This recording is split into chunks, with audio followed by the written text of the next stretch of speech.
Bismillahirrahmanirrahim. Assalamualaikum warahmatullahi wabarakatuh. Hamdan syukurillah, amma ba'du. Segala puji bagi Allah, Tuhan semesta alam. Salawat dan salam kepada Rasulullah Sallallahu Alaihi Wasallam. Sama-sama kita muliakan dan kita hormati dosen pembimbing kita pada mata kuliah Pemikiran Pendidikan Islam, Dr. Ja'far, Magister of Art, yang kita muliakan. Begitu juga kawan-kawan seperjuangan PDC non reguler, semoga kita mendapatkan keberkahan dari Allah Subhanahu wa taala. Amin. Baik, izinkan saya Ahmadi untuk menyampaikan atau mempresentasikan jurnal atau makalah, atau bisa juga dikatakan artikel dengan judul Pemikiran Pendidikan Al-Ghazali.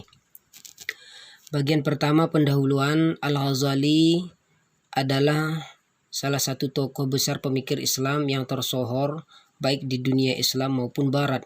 Al-Ghazali merupakan salah satu tokoh Muslim yang pemikirannya sangat luas dan baik dalam bidang tasawuf, ilmu kalam, akhlak, filsafat, fikih, dan berbagai bidang ilmu pengetahuan, termasuklah bidang pendidikan. Pemikiran-pemikiran Al-Ghazali bukan hanya pada bidang-bidang keagamaan, tetapi jauh lebih dari itu, ia juga merupakan pemikir bidang pendidikan yang menjadi rujukan kaum muslimin. Pemikiran Al-Ghazali pada bidang pendidikan antara lain yaitu konsep peran pendidikan, tujuan pendidikan, kurikulum pendidikan, metode pendidikan, dan etika guru beserta murid. Baik, riwayat hidup Al-Ghazali. Al-Ghazali memiliki nama lengkap Abu Muhammad bin Muhammad Al-Ghazali. Ia lahir di Tus, sebuah kota Khurasan, Persia pada tahun 450 Hijrah atau 1058 Masehi. Ia meninggal dunia di Tabaristan, wilayah Provinsi Tus, pada tanggal 14 Jumadil Akhir tahun 505 Hijrah, bertepatan pada tanggal 1 Desember 1111 Masehi. Ayah Al-Ghazali adalah seorang pemintal wol dan ia menjual sendiri di kota tersebut. Ia seorang fakir yang soleh. Dia hanya memakan hasil usahanya sendiri dengan memintal benang. Ia selalu mengikuti majelis-majelis ilmu dan selalu mengambil kebaikan dari para ulama-ulama tersebut. Apabila ia mendengar kajian para ulama, ia selalu menangis dan berdoa kepada Allah agar dikaruniai anak yang alim atau faqih. Dan akhirnya Allah mengabulkan permohonannya itu, mendapatkan anak yang bernama Al-Ghazali. Pendidikan pertama dimulai di tempat kelahirannya, yaitu Tus, dengan mempelajari dasar-dasar ilmu pengetahuan. Kemudian Al-Ghazali kecil melanjutkan pendidikannya ke Naishaful dan Khurasan, dan yang kedua kota tersebut sangat terkenal dengan pusat ilmu pengetahuan di dunia Islam. Di kota tersebut Al-Ghazali banyak mengambil ilmu kepada gurunya, yaitu Haramain Abi Al-Ma'ali Al-Juwaini. Dia adalah seorang ulama bermadzhab Syafi'i, pada waktu itu menjadi guru besar di Naishaful.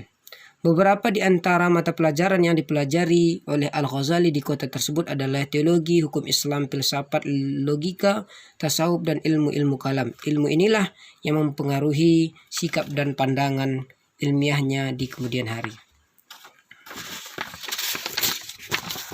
Banyak keahlian yang dikuasai Al-Ghazali sehingga tidak heran bagi kita banyak mendapat gelar yang mengharumkan namanya sendiri. Pertama, Huzzatul Islam, pembela Islam. Kemudian Jailun ad-Din, sang ornamen agama. Kemudian Syekh Al-Sufiyin, guru besar tasawuf. Dan Imam Al-Murabbin, pakar bidang pendidikan. Selanjutnya, pemikiran pendidikan Al-Ghazali. Pemikiran Al-Ghazali dalam dunia pendidikan dapat diketahui dengan berbagai aspek, yaitu pertama aspek peran pendidikan, tujuan pendidikan, kurikulum pendidikan, metode pendidikan, etika tenaga pendidik, dan etika peserta didik. Baik, pertama peran pendidikan. Dalam masalah ini, pendidikan Al-Ghazali lebih cenderung berpaham empiris. Hal ini di antara lain disebabkan karena ia sangat menekankan pengaruh pendidikan terhadap anak didik. Seorang anak tergantung kepada orang tua dan orang yang mendidiknya.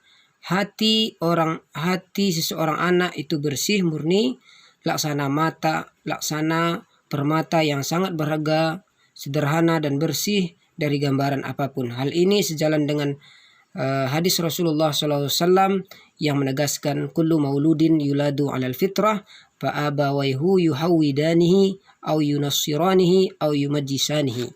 Artinya setiap anak dilahirkan dalam keadaan fitrah, kedua orang tuanya lah yang menyebabkan anak itu menjadi Yahudi, Nasrani dan Majusi. Sesuai dengan hadis tersebut, Al-Ghazali mengatakan jika anak mendapatkan pengajaran dan kebiasaan hidup yang baik, maka anak itu menjadi baik. Sebaliknya, jika anak itu mendapatkan pengajaran atau kebiasaan yang buruk, maka anak itu menjadi perilaku buruk atau tidak baik. Adapun tujuan pendidikan dari rangkuman yang saya dapat makalah saya ini, saya rangkum. Pertama, tujuan pendidikan menurut Imam Al-Ghazali pertama adalah mendekatkan diri kita kepada Allah Subhanahu wa taala sebagaimana firman Allah dalam Al-Qur'an surah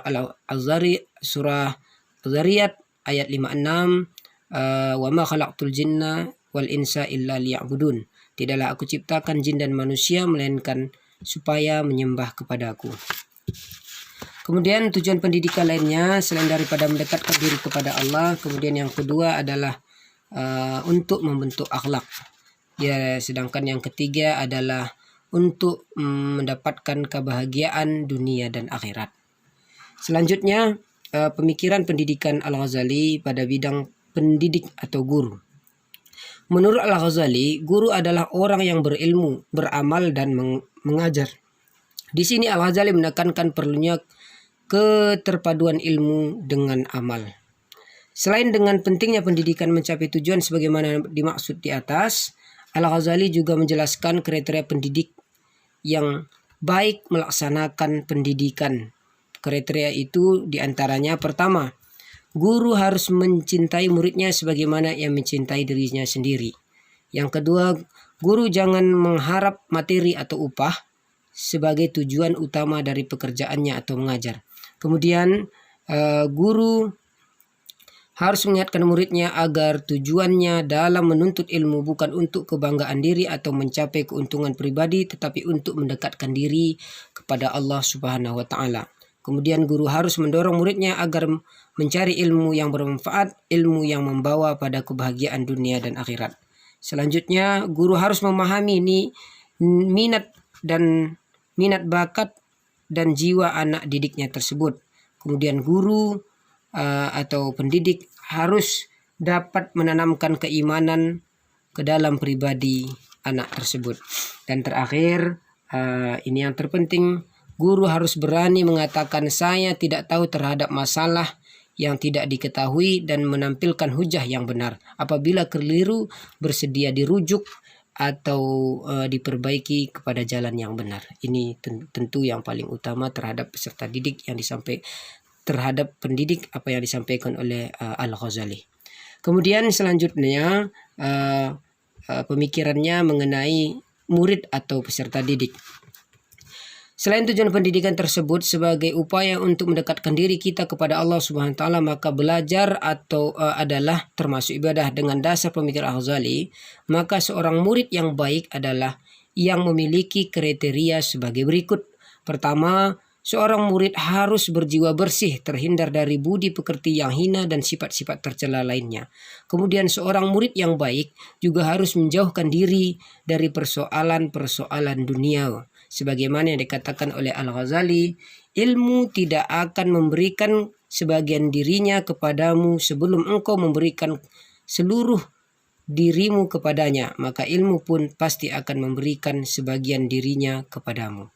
Kemudian selanjutnya, seorang murid yang baik hendaknya ia bersikap rendah hati dan tawaduk terhadap gurunya tersebut. Kemudian bagi penuntut ilmu pemula hendaknya menghindari dari diri mengkaji variasi atau aliran-aliran pemikiran dan tokoh, juga menghindarkan diri dari perdebatan yang membingungkan. Kemudian seorang murid hendaknya mendahulukan mempelajari yang wajib. Dan terakhir diantaranya adalah seorang murid hendaknya mempelajari ilmu secara bertahap. agar ilmu tersebut didapat dengan sempurna, tidak loncat langsung ke atas. Baik, dengan singkat, pemikiran Al-Ghazali pada bidang kurikulum. Langsung saya sampaikan, pada bidang kurikulum Al-Ghazali mengusulkan beberapa ilmu pengetahuan yang harus dipelajari di sekolah, antara lain ilmu Al-Quran dan ilmu agama seperti fikih, hadis, dan tafsir. Kemudian sekumpulan bahasa, tasawuf, manhaj, serta lafaz-lafaznya. Kemudian ilmu-ilmu fardu kifayah, yaitu ilmu kedokteran, ilmu matematika, teknologi yang beraneka macam jenisnya, termasuk juga ilmu politik. Kemudian ilmu kebudayaan seperti syair, sejarah, dan beberapa cabang filsafat lainnya. Dalam istilah lain, Profesor Jalaluddin membagi ilmu pengetahuan menurut Al-Ghazali itu ada dua. Pertama, ilmu syariat dan ilmu bukan syariat. Ilmu syariat itu seperti ilmu usul fikih, kemudian ilmu fikih, Al-Quran, sunnah, nabi, dan banyak lagi. Sedangkan ilmu bukan syariat itu seperti ilmu kedokteran, ilmu berhitung, ilmu perusahaan, dan banyak lagi lainnya. Kemudian pemikiran Al-Ghazali pada bidang metode pendidikan. Dengan ringkas, Al-Ghazali hanya menyampaikan secara singkat metode pendidikan yang disampaikan oleh Al-Ghazali adalah metode teladan yang dianggap Al-Ghazali sebagai metode pendidik yang paling penting dalam ajaran Islam. Hal ini karena Islam adalah satu agama dan agama tidak tersebar karena ketajaman pedang, tapi karena keteladanan. Artinya pada metode pendidikan ini Al-Ghazali tidak memerinci metode-metode pendidikannya secara terperinci sebagaimana yang dilakukan oleh Ibnu Sina yang lebih rinci membuat metode-metode atau pengajaran pada bidang pendidikan. Al-Ghazali lebih menekankan kepada metode uswatun hasanah atau keteladanan terhadap seorang guru, karena seorang guru harus menjadi contoh dalam menerapkan akhlakul karimah bagi murid-muridnya. Adapun kesimpulan dari artikel atau jurnal yang saya sampaikan ini,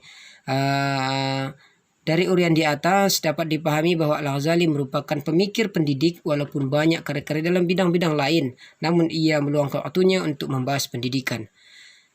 Setelah dianalisis ternyata pemikiran dan pandangannya tentang pendidikan sangat luar biasa dan memberikan kontribusi bagi dunia pendidikan Islam dan masih eksis serta relevan untuk diterapkan pada dunia pendidikan di zaman modern.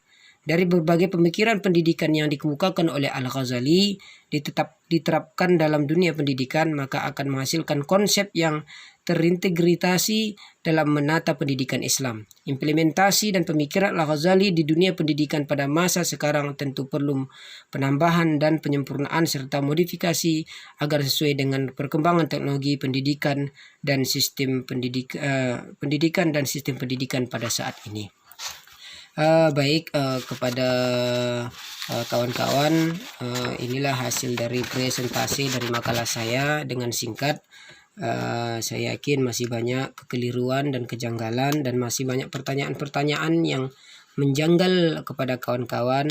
Tentu nanti akan diberikan sesi tanya jawab kepada dosen pembimbing kami, Dr. Ja'far MA. Tentu penyampaian saya ini masih jauh daripada apa yang diharapkan. Tentu saya berharap untuk bimbingan dan arahannya supaya apa yang saya tulis ini, apa yang saya sampaikan ini mendekati kepada kesempurnaan dengan kritik dan sarannya. Sekian dan terima kasih. Assalamualaikum warahmatullahi wabarakatuh.